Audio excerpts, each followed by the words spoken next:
It's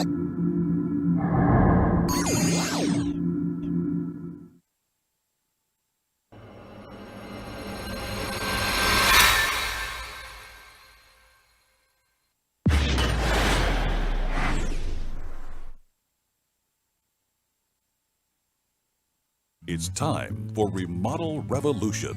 And now, an award-winning contractor with over 40 years experience. Here is Alex Guthrie. Welcome to another episode of Remodel Revolution. We're coming to you live from the world headquarters of Remodel Revolution from deep in the heart of the great state of Texas. I'm your host, Alex Guthrie, and joining me as co-host today, she's brilliant. She's young. She's got energy. She has all the things I don't have. She's got hair. Welcome, Poonam Patel. Hello, how are you? Are you, you're back from vacation. We don't have your sound. We don't have any audio. Good morning. Thanks for having me on. There you are. You're back from vacation. You look all rested and spunky. Are you spunky? Sassy. Sassy. That's fantastic. We are going to have a great show. I'm so glad to have you back. You and I had sort of a week off last week. We were, you told me you were going to take a vacation, and I said, well, if you get to take a vacation, I get to take a vacation, right? We both had birthdays to celebrate. We did. Happy birthday. And happy birthday to you. Yeah, you look pretty good for 32. Close. You're close. In the ballpark. Well, but yeah, I was surprised with a beach vacation for a whole week. I'm so envious. I mean, I can't even believe it. In fact, why did you come back? I didn't want to, but then I had left my cat at home. So. Oh, you left the cat at home and someone had to feed it. We have a fantastic show today. We have a really interesting gentleman with us today, Dan Dean. Dan is, he works for his wife at, Dan works for his wife. They do geothermal at Greenland. I'm sorry, I lost your card for a second. Greenland Technologies, and they're in Addison, Texas, and they do solar, geothermal, generators. And that's kind of what we started out with, was generators. And I said, Dan, you know, I really am interested in geothermal, and generators are fun, and we've talked about them, and we'll do another show on them. But geothermal, to me, is a fascinating discussion, because it sort of it's been trying to get going. It's been a really rough ride for geothermal in North Texas, and a lot of people don't understand it. They don't understand the cost. They don't understand the return on investment. And I wanted to ask you, what is wrong with geothermal? Well, the application of it is what's wrong. Geothermal is well known up north. And in 1957, we started putting geothermal in the northern states of the United States, and they worked very well. We had to use a borehole or a well. Let's talk about. I'm sorry to interrupt you. Let's talk about first, what is geothermal? Let's explain that to our audience. Geothermal is a heating and cooling technology that exchanges heat with the earth. So I extract heat out of your home during the summer. I transfer it to a liquid medium, that is water, and then I put that water down in the earth at depth, and the earth absorbs that heat, giving me back cool water. So during the winter time, I take that heat back out of the earth and I heat your home with it. It's sort of like a radiator. Something like that. Yes, it's a heat sink. Mm-hmm. The earth is a huge heat sink. Our earth here is 68 degrees year round at depth. How deep? 300 feet here in North Texas. Wow. Unlike the northern states, who only need about 150 feet. It's very dependent upon your latitude and the type of ambient temperatures that you see. So geothermal in North Texas has had lots of challenges, and I interrupted you when you were trying to explain that to me, but I know that I've been on several projects where the whole reason I was there was I was installing, there's two of them, two bigger projects, where I was actually installing forced air conditioning systems into condos because the geothermal they had put in originally was failing. What causes that? It's called hot loops. Many well-meaning technicians who were trained up north were told to drill 150-foot holes per cooling ton. So if you have a 5-ton system, you need 5 holes at 150 feet deep, spaced at 15 feet apart. In North Texas, that does not work. We have to have 300 feet deep, and they need to be on 20-foot centers, or 20 feet apart, instead of 15. If you do it any shallower or any closer together, they will eventually become hot, and you can't cool the home. So it doesn't give the water a chance to actually Dissipate dissipate the the heat, heat that's unless correct. it's got to have By that convection. length. So there's a cycle for geothermal. If we start April the 1st and the ground is 68 degrees, and I start pumping 94-degree water into the ground that I'm pulling heat out of your home, then the ground begins to rise in temperature, so that by September 1st, the ground temperature might be 74 or 76 degrees if we were just to measure it. So at that point in time, we need to then reverse the cycle and start pulling heat back out of the ground so that by April the 1st, it's back to 68 degrees. If we're pumping 94 degrees water into the ground and we don't have enough heat sink, then our temperature might be 85 degrees at the ground and will never recover by April 1st. It might only be 78 So or 77. this is interesting. So one of the challenges we've had with other things, and it's sort of the climate is what we're dealing with here, right? Well, the climate will determine the depth of the holes and the spacing, but the design based on any given climate is what's really important. Right. North Texas, if the heat sink is too small, then after 3 to 5 years, our ground temperature continues to go up and it never recovers back to that 68 degrees. So at the point that you've got 82-degree water coming out of the ground in April 1st, you will not be able to cool a home in the summertime. Very in North Texas. interesting, very interesting. So we have to make sure that by April 1st, we're back down to that 68-degree ground temperature, or it will not work. It will for the first 1 or 2, maybe 3 years, but then it starts not working so well, and your energy bill goes up. Eventually, it just will not cool. Well, in the project I was dealing with, they just simply could not cool their condos. It just quit working. So let's talk quickly about the equipment. Okay. Is the equipment vastly different on the inside of the house? Yes. We do have what's called split systems, which means there's an outdoor unit and an indoor conventional air handler. Just like you normally see. That's right. But the outdoor unit would simply be exchanging heat with the ground and not the air outside. The more efficient ones, where you get EER 27 to EER 54. What does that mean? That's the energy efficiency rating of heating and air conditioning. Normally we hear SEER, which is a seasonal energy efficiency rating, but geothermal is so efficient that we use EER. It's year round. It's year-round, and Yeah. it never degrades. So the one good thing about it is the high SEER units are all just one package that fits inside, so there's no outdoor equipment whatsoever, and it's not noisy. So it's still a zone system inside. Absolutely. So you still have, maybe you have your master bedroom with one system, and maybe you have the living area in another system. Or even zoning systems, conventional zoning systems that we use on any conventional air conditioning, we can use on geothermal, so that we can have one system that's covering 3 different zones with 3 separate thermostats. Poonam had a question. Yes, ma'am. Poonam? I didn't mean to make extra noise. I didn't have a question. Oh, I'm Okay. sorry. Well, okay, Poonam, just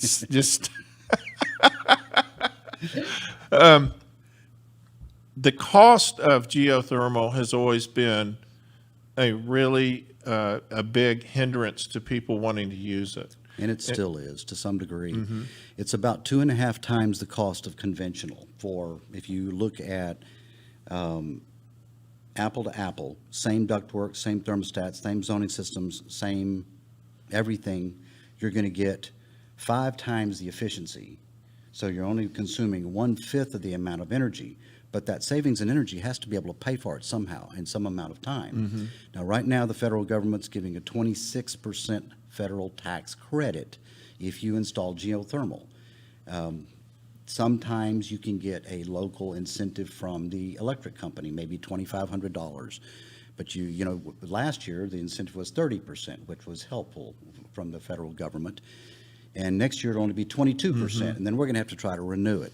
If you put all that together and take how much energy geothermal uses versus conventional and what the incentives are, right now you've got about a 6 to a 7 year return on investment with the savings in electricity to cover the cost difference between conventional and geothermal after the incentive. Is that in line with solar?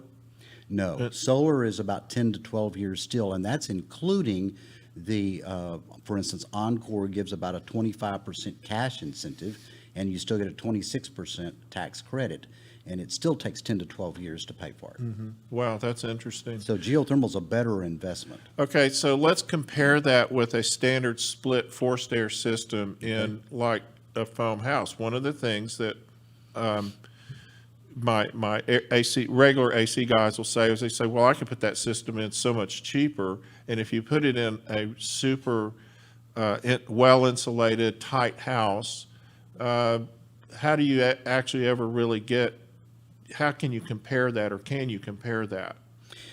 If a manual J, which is the engineering that's done to determine how much heating and air conditioning we need in a house, says that you need 2 tons instead of 4 tons because it's super efficient, we can still use either technology, geothermal or conventional. Geothermal will still only use 20% of the energy of the conventional. So we're still going to save more money that will cover the cost of the additional expense, first cost we call it, for the geothermal. So it really doesn't matter the size of the house or how efficient the house is, because we're comparing 2 tons to 2 tons. Now, if maybe the house would have used 4 tons if it wasn't as efficient, but it still would have been comparing 4 tons to 4 tons. Yes, they can put it in more inexpensively. That's absolutely true. So first cost But is a we're driving talking factor about the here. long range, we're talking about the long range cost in the long range ROI. That's right. And if you take into account that electricity historically doubles every 10 years, that's historically in Texas because of the gas boom, it's been pretty level. But I'll tell you, in 2022, the federal loans have to be paid for the 2 new nuclear power plants that we built in Glen Rose and in Texas City. And ERCOT is saying they have to jump up to 16 cents per kilowatt hour average at that time. What are they now? Right now, about 9.5. Uh-oh. Yeah, average, that's right. So, but they've got to pay back these federal loans that were given them under the Bush administration for the electrification initiative. Question about geothermal in the system itself in the house. A lot of what we talk about, or a lot about what we have to do with a typical forced air system is air filtration, kind of controlling the humidity. Does any of that change with geothermal? Not at all, except that during the summertime, a geothermal does not, let me back up.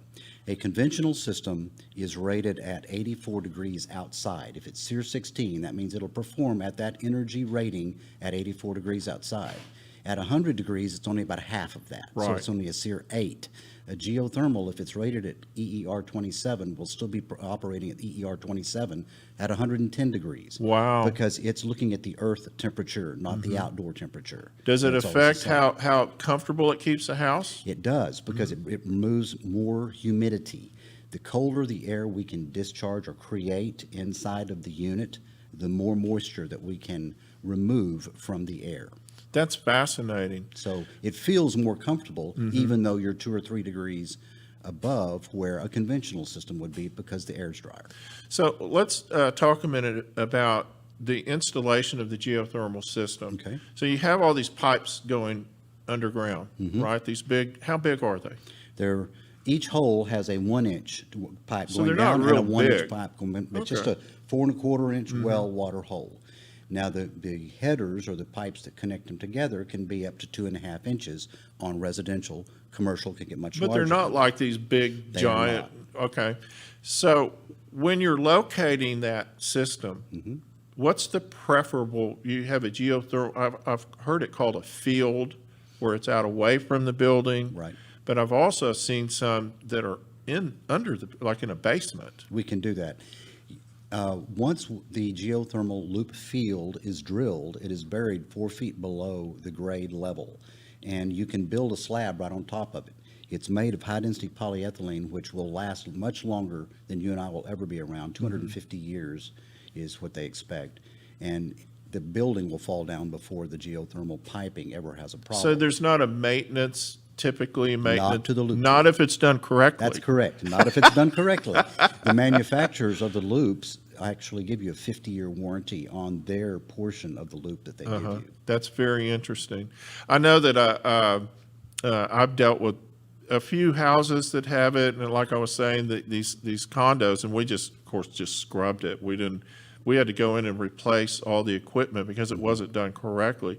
What is your advice to a homeowner that is considering this, or maybe their builder is kind of pushing them in this direction? What should they be asking a potential geothermal installer, I guess you would say, or a person that installs that system? I would recommend that their loop field be designed by a certified geothermal engineer. That's a certification that ICSPA, which is the International Ground Source Heat Pump Association, grants out of Oklahoma. They know the ground, and they know how to design the loop. That is the single most important thing. The equipment's going to run fine. If the manual J calls for 5 ton, it's going to deliver 5 ton. But the loop may not. So that is the single most important thing. In North Texas, we do not use horizontal loops. I want to state that. You can up north. So let's break But we that cannot down here. real quick. Let's explain that.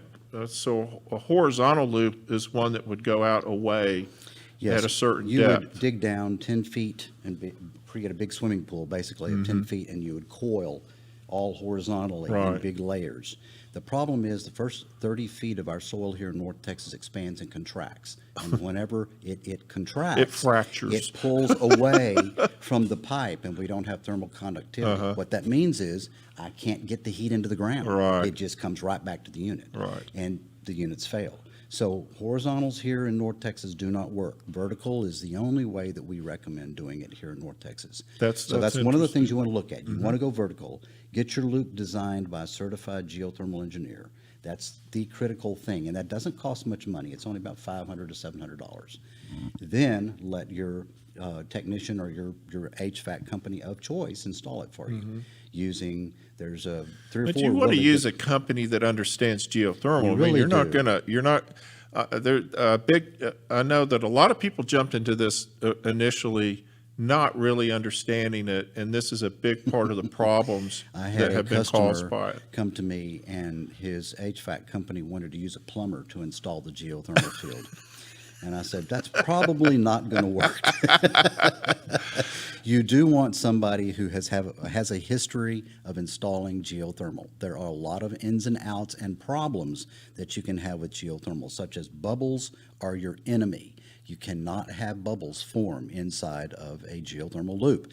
They have to be pressurized at about 40 psi. If they are not pressurized, they will form bubbles and they will fail.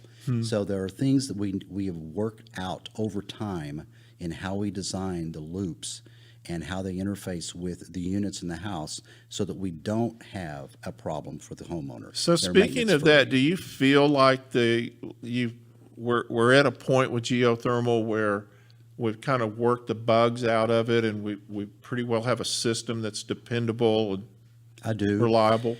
First, we have over 50,000 geothermal installations in the state of Texas alone that are successfully working. Secondly, we now have new standards in the state of Texas that we were helped write that were adopted to make sure the loop field is implemented correctly and that it's designed correctly. We're going to take a break. When we come back, we're going to talk about a whole new subject. We're making Dan work for it today. We're going to talk about off-grid. So we'll be right back. Stay with us. The hardest working and arguably most important system in our homes is our air conditioning and heating system. It heats the air, it cools the air, and it filters the air. That's why it's so critical to have it checked and maintained by the very best professionals available. It's time to contact Total Air and Heat at totalair.com. Get that system pruned and tuned. If you want to have the very best experience, you've got to hire the very best company. Total Air's employees are honest, well-trained, and thoroughly background checked. I never have to worry about sending their technicians out to my clients' homes. Family owned and operated for 3 generations, Total Air and Heat has been a fixture in North Dallas for over 60 years. Total Air is a proud dealer of the Trane air conditioning systems, and you know how hard it is to stop a Trane, so give them a call at 972-881-0020. That's 972-881-0020, or contact them at totalair.com today. As time goes on and things get kind of creepy in our big cities, a lot of people are moving out, and a lot of people are getting, I noticed that I spend a lot of time, of course, I have a fishing guide service, in case you don't know, it's called Fly Fish Fork. Look it up, flyfishfork.com. And so I spend a lot of time out in the country, away from the big city, and there are tons and tons of houses going up. People are getting out of here. And it's getaways, it's weekend properties. And there's been lots of discussion for a long time, particularly when we start talking about geothermal and solar and all of these things that we have at our disposal now for making our homes off-grid. And the technologies are better. We understand how to insulate houses. We have better products, better windows, all kinds of technologies that are helping us do this. And so I wanted to talk to Dan Dean. Dan is the he works for the owner of Greenland Technologies. The owner would be his wife, and so, and so Dan has agreed to come on and talk to us about some off-grid housing. Hello, sir. How are you doing today? I'm doing fantastic. And also with us on the show is Poonam Patel, co-host. I'm still here. She's still here, and we're glad you're here today, Poonam. So Dan, off-grid housing is, to me, like you go out to the desert and you buy, I mean, I know you can do it anywhere. You could do it right in the middle of town. I've actually had a couple of clients over the years ask me about doing it right in the middle of town. But the visual most of us get is a hippie living out of a house made from recycled tires in the middle of the desert in California. Remember the old Earth ships? The Earth ship, yeah, an Earth ship. Yeah. Who bathes about once a month because there's no rain, and walks around in flip flops and cut off blue jeans. There's a couple of reasons people want to do this, and one of them is not that. It would be because the property they purchased is so far from electricity that the cost becomes prohibitive. Mm-hmm. So it costs just as much or less to build an off-grid system, a power system, than it does to run electricity from wherever their electricity service is. So Wyoming is a real good choice. I mean, 40 miles to electricity, and it just doesn't make sense to run 40 miles of wire. Well, and the thing is, it's evolved. Now, a lot of this has to do with like HGTV and all these shows that they have off-grid living and stuff like that, and tiny houses, tiny homes, and people get super innovative, and it's really fun to see the things that they do, and mm-hmm. and you're just like, you built the house out of what?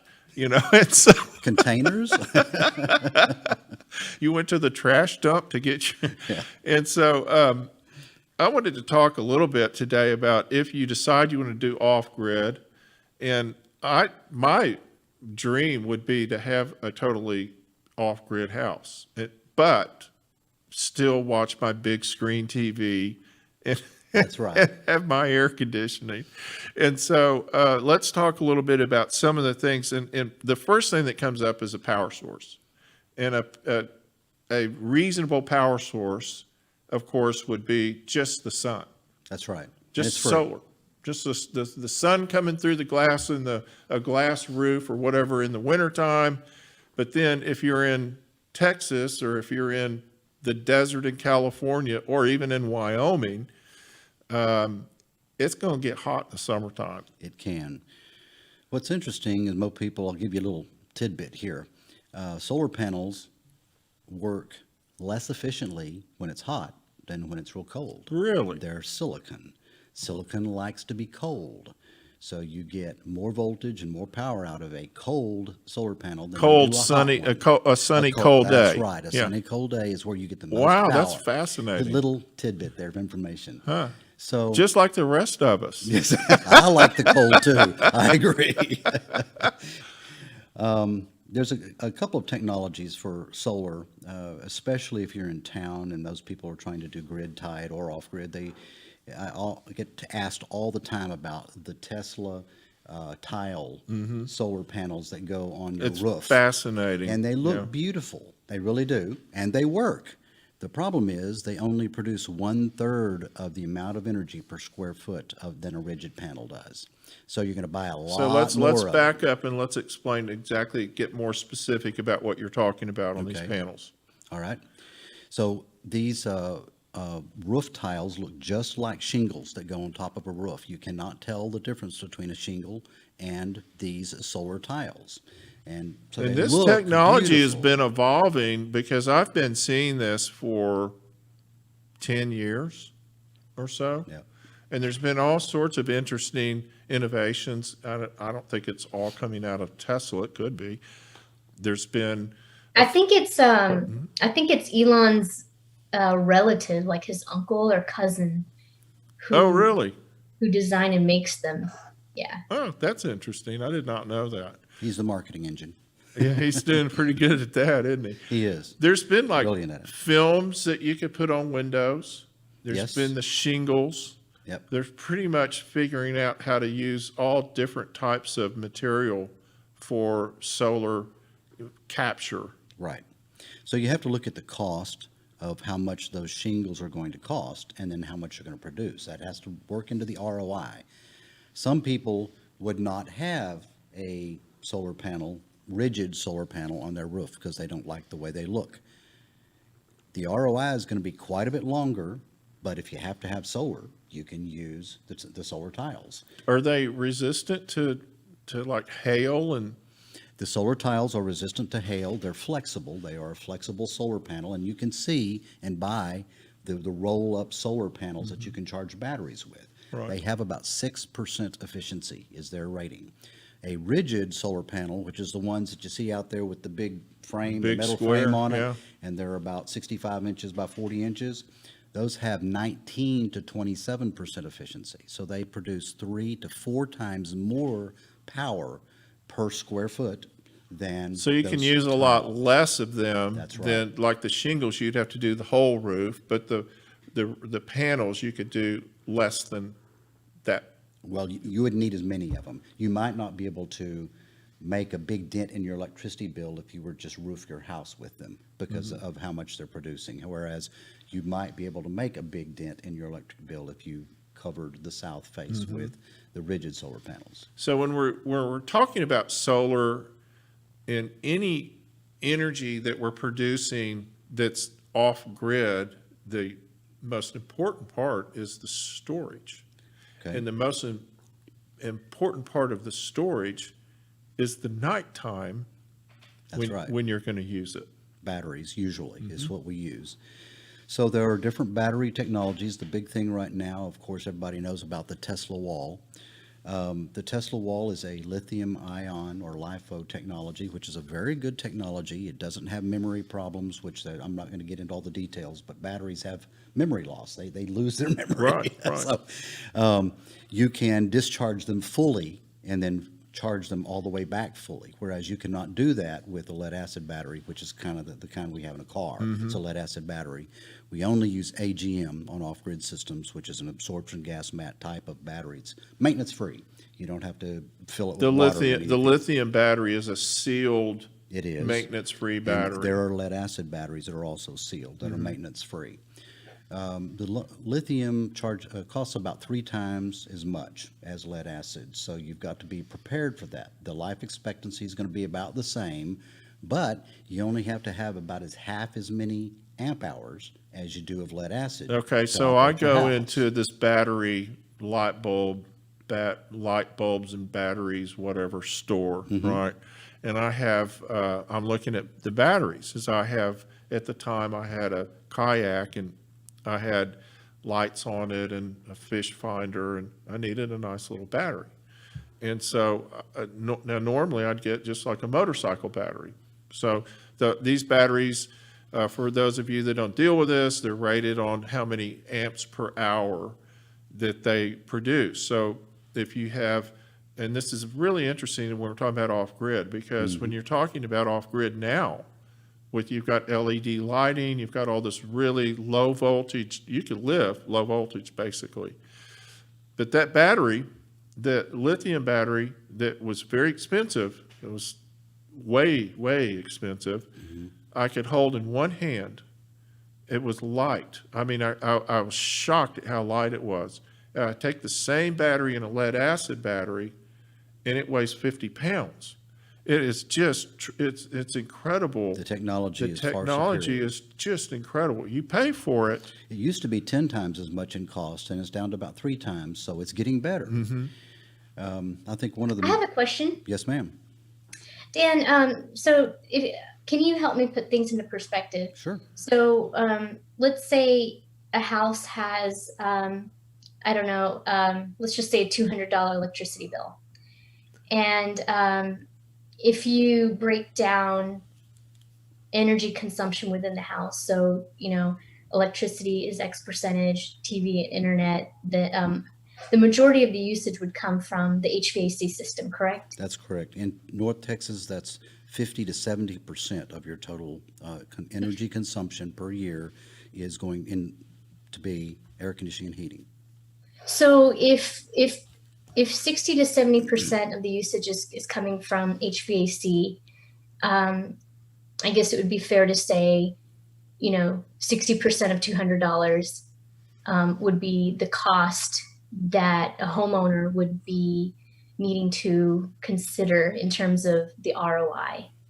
And so if a homeowner were to look into Tesla solar panel or the roof or the power wall or even geothermal, I know that you had mentioned that there was a break-even point of 6 years and 12 years, but after that moment, after that time frame, how much of a cost saving could a homeowner expect, assuming the scenario of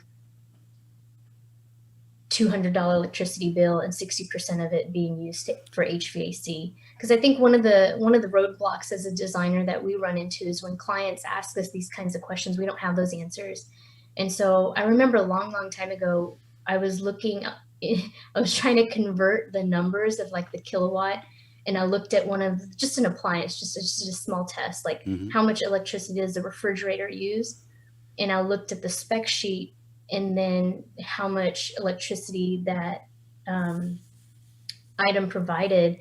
And it wasn't really worth purchasing it because it was so expensive to just get the refrigerator to work. And so I'm thinking big picture wise, if majority of the electricity consumption is coming from HVAC, how much of these systems can help offset the cost of electricity from that standpoint after 6 years for geotech and 10 to 12 with solar? Okay. Geothermal, you're going to only be consuming about 45% of the energy that you would on a house with conventional SEER 16. So you would have 55% savings per month, and you'll see that starting day one. On solar, you will, of course, have an offset. You will not be, it will produce so many kilowatt hours per year, and then it will degrade very slowly over time, because silicons are rated on performance warranty of 20 to 25 years, which means that 20 years from now, they're going to only produce 80% of what they produce when they're new. So solar, let's say you spent $45,000 on geothermal versus solar, you're going to be saving twice as much on the geothermal as you would be on the solar per month off of your electric bill. Gotcha. So basically, after 6 years, geothermal can potentially help save half of your electricity bill. That's correct. Yeah, if it's designed correctly, about 55% it'll save. Because that's the big dog in North Texas is our Or cooling AC, mainly, yeah, for sure. Because we got 8 months worth of cooling here, and those things pull a lot of power. For instance, a normal 5-ton unit would pull 35 amps at 240 volts. It's a lot of power, whereas a geothermal will only pull about 11 amps, somewhere around there. So earlier you had mentioned that there were, I can't remember the number, but it was a huge number of installations of geothermal here. Over 50,000 in Texas, that's right. What was that? Over 50,000 in Texas alone. 50,000. Yes. So my question is there some sort of common denominator or similarity between all of those installations in terms of lot size and home square footage profiles? No. Like, does it make sense for who does geothermal make sense for with the cost that it is right now? The big problem with geothermal is the first cost, or the capital cost up front. A lot of people cannot qualify for the additional amount necessary in a mortgage to afford geothermal right up front. So let's say a 2,000 square foot house that's got a $195,000 price tag on it might not be able to afford geothermal because the mortgage would have to be another $40,000 or $50,000 on top of that. Whereas if you're in a $1 million home, the geothermal will be a smaller amount of that, and the people are probably more able to afford the additional amount in their mortgage. So that's going to be what determines whether they can get it or not. Some people pay cash for homes. Those people that I've got them in 800 square foot houses that are geothermal, 1,200 square foot, 2,000. Well, I mean, there's certain homes that, and depending on what your objective is. So if you want like a super efficient home, you want to build smaller. You don't want Right. huge square footage, and then you just add all the pieces together. I mean, it's just like putting the puzzle together. So you have the foam, you have the geothermal. That's right. Maybe you offset some of that cost with solar, but we're talking off grid here. Okay. So we've kind of moved Back to off. geo. Yeah, let's get back to off grid. Let me make one statement real quick. We have a 24,500 square foot house that has foam insulation and geothermal in it, and that's the only two real energy efficient innovations that are in it. The largest electric bill in 2012, when we had that super hot summer, was $450. Wow. That was the largest electric bill they saw. Well, I have a. I guess we were going to talk off grid. Let's talk off grid. I just wanted to make that. Yeah, statement. let's talk off grid. I had a very interesting deal, and Poonam would be very interested in this as well, where I looked at a house. I'm looking at doing some work on a house, and it's in the Park City, so it's a really nice home, beautiful home. And I go up into the attic, and the house had been remodeled a few years ago, and I go up in the attic, and Poonam, there's no insulation.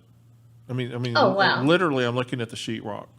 And the insulation that they did leave was the old rock wool from the original house. Okay. And so what they had just never completed the job. They never went up and insulated the thing. I couldn't believe it. And of course I was stunned, but I don't know why, because I go up in a lot of these houses and I look at stuff that contractors don't do. Yeah, and I exactly. go like, well, They do wrong. Doesn't really surprise me, but so off grid, back to off grid. In our last few minutes, off grid, is it a lot more practical now, in your opinion, with all of these technologies that we've got? Does it make more sense? We have, Can you go off grid and live comfortably? yes, I've done 15,000 square foot houses totally off grid in Utah, and they never have power outages. They run anything and everything they want to, including arc welders. The big key to off-grid is how you design the system, how it communicates, and the batteries. And the batteries are the big deal.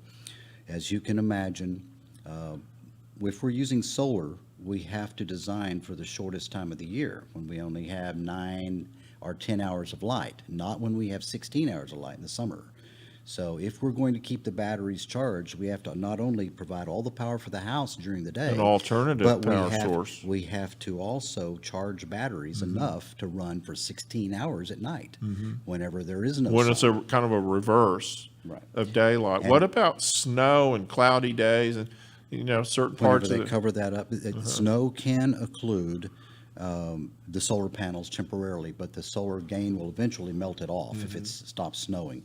We normally have a backup, like a propane generator, that will charge those batteries in the event of overcast days and we're not getting our batteries charged enough, or we've got heavy loads. One thing. What about private islands? That's not a problem. As long as there's sun and you're good. Now, I do recommend having. If there's a problem on your private island, Poonam, you get on your private yacht. That's right. And you go back to mainland, check into a hotel. You just get back In on the terms yacht, of man. In terms of geothermal, with all the waves and hurricanes and some turbulence in the water, you had mentioned you have to shoot down 300 feet down into It's a the closed ground. loop, Is so that an it's- issue on an island? No, it's totally impervious. It's a closed loop, and the high-density polyethylene is pretty much impervious to everything, including acids.